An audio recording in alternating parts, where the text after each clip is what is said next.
I will be talking about the transformations of a rational function. So the base equation for a rational function is f of x equals 1 over x, and this is when there is no transformations applied to this function. Some important information to know about this function are key points, which is -1, -1, and 1 and 1. And these points come in handy when you're doing your mapping notation, so it's easier to plot points instead of just guessing where to put points. Asymptotes are at x equals 0 and y equals 0. Your domain is x such that x cannot equal 0 and x is an element of all real numbers, and your range is the same thing, which is y such that y cannot equal 0 and y is an element of all real numbers. Base graph looks like this. So you have two curves in the first and third quadrant. For a rational function, you can only have two curves in a first and third quadrant or second and fourth quadrant, and you cannot have it in the first or second or third and fourth. Your horizontal asymptote is y equals 0 and your vertical asymptote is x equals 0. Transformations. Vertical shift is when you're shifting the function up or down vertically. Example of that is f of x equals 1 over x plus 4. So in this case, you'll be shifting the function up 4 units. Over here, it says f of x equals 1 over x minus 2. So in this case, you'll be shifting the function down 2 units. Horizontal shifts is when you're shifting the function left or right. And that is, an example is f of x equals 1 over x minus 4. And you move it to the right 4 units because you always do the opposite of the sign. So if it's a subtraction sign, you go to the right, and if it's addition sign, you go to the left. So in this case, we have f of x equals 1 over x plus 2. So since it's an addition sign, you go to the left 2 units.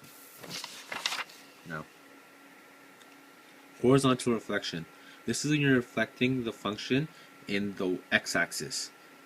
So f of x equals 1 over negative x is how you represent this, and after you reflect it, the function will be in the second and fourth quadrant. As for vertical reflection, the function is f of x equals negative 1 over x, and the function will still be in the second and fourth quadrant because it's a base function, but as you add more transformations to it, then the reflections change. Vertical stretch. A vertical stretch is when you're making the function taller vertically, so you're stretching it out. An example is f of x equals 3 over x, and f of x equals 3 times 1 over x. Now this function has a 3 on the outside, which is factored out. 3 is factored out, and in this one the 3 is factored in, but they're just the same thing. Vertical compression is when you're making the function smaller vertically, and that example is f of x equals 1/2 times 1 over x, and f of x equals 1/4 over x. So as I said, this is the 1/2 just factor out of the 1 over x, and in this one the 1/4 is just factored in. People prefer to do it this way because it's not as messy as this one, because a fraction over a fraction looks kind of weird, but I prefer it this way. So horizontal stretch.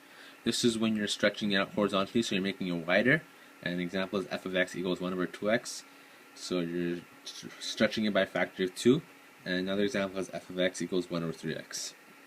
Horizontal compression is when you are making it less wide horizontally. An example is f of x equals 1 over 1/2 x. And that is the same thing as this, which is f of x equals 1/3 x. 1 over 1/3 x.